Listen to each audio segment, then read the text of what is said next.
Sejumlah jamaah masih melanjutkan lempar jumroh dan mempersiapkan tawaf terakhir dalam rangkaian haji mereka di Mekah, Arab Saudi. Persiapan jamaah haji tawaf wada Mina, Arab Saudi usai lempar jumroh, jemaah berangkat ke Makkah. Dari rekaman yang dimiliki pihak otoritas dan media lokal memperlihatkan masih terdapat ribuan jemaah yang tengah melakukan lempar jumroh di hari kedua Tasyrik pada Jumat waktu setempat. Hari Tasyrik adalah 3 hari setelah hari pertama Idul Adha. Hari Tasyrik merupakan hari di mana para jemaah haji tetap berada di Mina untuk melanjutkan ritual pelemparan batu atau jumroh. Beberapa di antaranya memilih berangkat lebih awal agar dapat menyelesaikan lempar jumroh sebelum kembali ke Mekah untuk tawaf wada atau tawaf perpisahan, yaitu ritual terakhir ibadah haji. Sejumlah jemaah bahkan sudah ada yang bergerak ke Masjidil Haram untuk memasuki tahap terakhir, yaitu tawaf wada.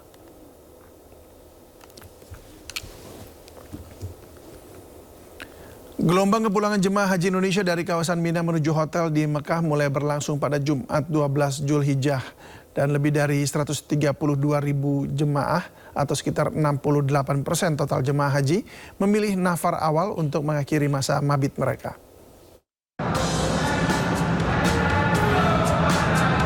Kesibukan mewarnai kawasan Maktab Jemaah Haji Indonesia di Mina sejak Jumat pagi. Usai lontar jumroh, mayoritas jemaah segera meninggalkan tenda pemondokan menuju kantong-kantong parkir bus untuk kembali ke Mekah.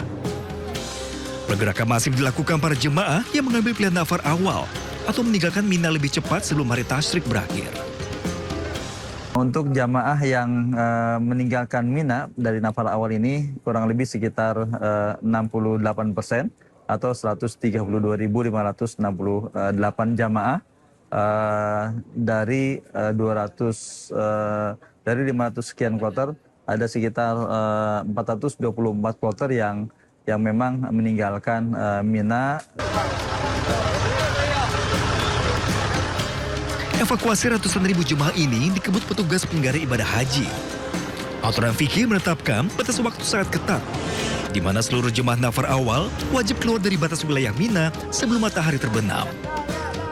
Jika jemaah gagal keluar dari Mina hingga matahari tenggelam, maka mereka diwajibkan untuk kembali menginap atau mengambil nafar sani.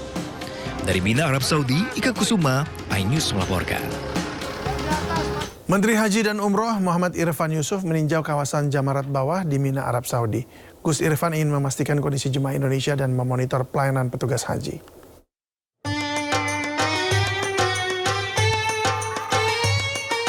Menteri Haji dan Umroh Muhammad Irfan Yusuf tiba di kawasan Jamarat Bawah Mina, Arab Saudi sekitar pukul 22.20 waktu Arab Saudi. Gus Irfan menghampiri dan menyapa jamaah Indonesia yang hendak dan telah melempar jumroh. Gus Irfan telah melakukan pemantauan terhadap aturan larangan jam melempar jumroh, yakni pukul 10 hingga pukul 14 waktu Arab Saudi. Menurut Gus Irfan, hingga hari kedua proses lempar jumroh jamaah Indonesia patuh terhadap aturan. Gus Irfan memastikan tidak ada masalah dengan tenda. Memang ada yang nggak dapat tenda, tapi ada yang memang sengaja keluar dari tenda karena kedinginan di dalam tenda.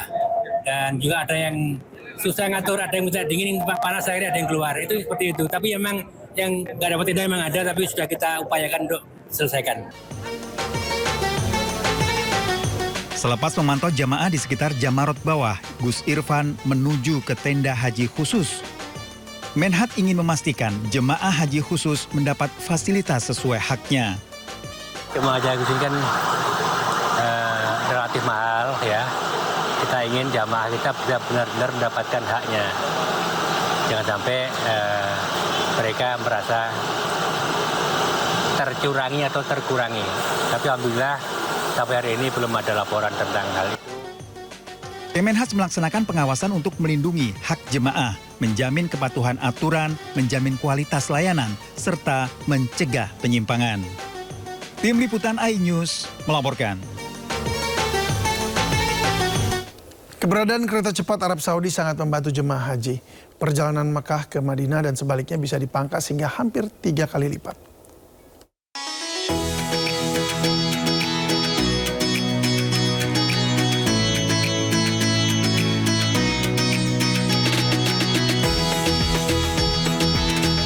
Dan pemirsa, kereta cepat di Arab Saudi. Saya berangkat dari kota Mekah menuju Madinah yang harusnya 7 jam menggunakan bus, sekarang hanya 2,5 jam saja. Kita menggunakan kereta cepat seperti yang ada di belakang saya. Nanti kita akan melihat bagaimana suasana di sana. Dan untungnya kereta cepat ini berhenti tepat di kotanya. Mekah tepat di kota Mekah dan Madinah juga tepat di kota Madinah. Ikuti saya.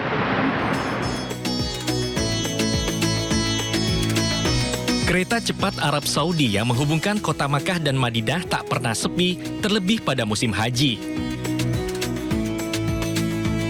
Haramain High Speed Railway atau kereta super cepat di Arab Saudi menghubungkan kota Makkah dan Madinah melalui Jeddah.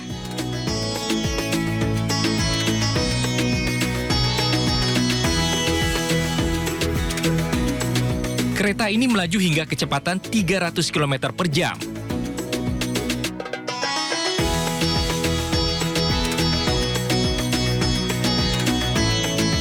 Sedikit lebih lambat dibandingkan Wus yang memiliki kecepatan hingga 350 km per jam.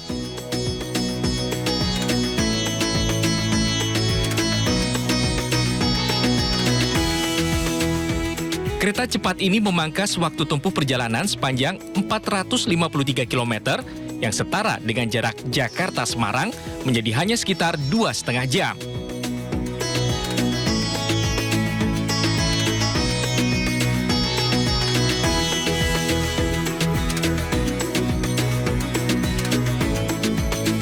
Dan setelah 2 jam 20 menit saya tiba di stasiun kereta cepat Arab Saudi atau Haramain Railway.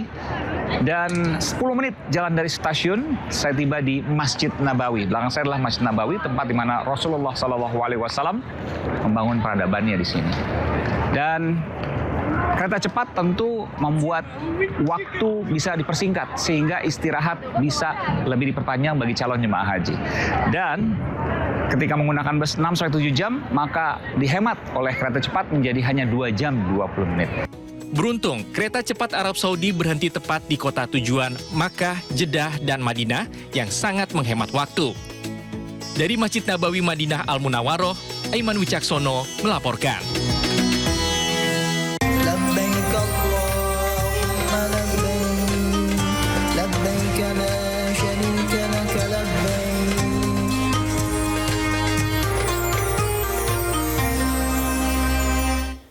Pemirsa, usai lagunya viral, Menteri SDM Bahlil Lahadalia menyampaikan keinginannya untuk bertemu dengan pencipta lagu Mas Bahlil Ganteng. Hal itu diungkapkan saat bertemu artis sekaligus utusan khusus Presiden bidang pembinaan generasi muda dan pekerja seni Raffi Ahmad ketika menjalankan ibadah haji. Pak, ini Pak Bahlil lagi penasaran siapa yang bikin lagunya. Coba. Kalau itu asli penasaran. Dinda, saya akan minta tolong untuk saya mengundang. Kalau yang bersangkutan berkenan, saya akan mengundang untuk berbincang-bincang sekaligus makan. Karena penasaran juga saya. Saya lagi pada umur terus setiap pagi bangun, anak saya aja ketawain saya, Bapak MPG. Wah, sampai anak saya semuanya. Jadi itu berbagi. Tadi Rafathar aja sampai nyariin Pak Bahlil. Izin Kakanda. Ini sampai lagu MPG. Karena postingan kemarin Kakanda nasihatin saya, itu lihat saja sampai di Instagram saya aja 12 juta. Banyak yang nanya. Tadi banyak yang DM saya. Coba tanya Pak Bahlil gimana sih rasanya? Itu lagu MBG untuk Pak Bahlil sendiri bagaimana? Saya sendiri nggak tahu dan itu alami sekali. Dan saya sendiri penasaran ini siapa yang buat. Jadi kalau boleh Vi bisa temukan, saya ingin sekali ketemu Vi. Tetapi saya menghargai lah kreativitas orang-orang ya, anak-anak muda sekarang gitu teman-teman ya.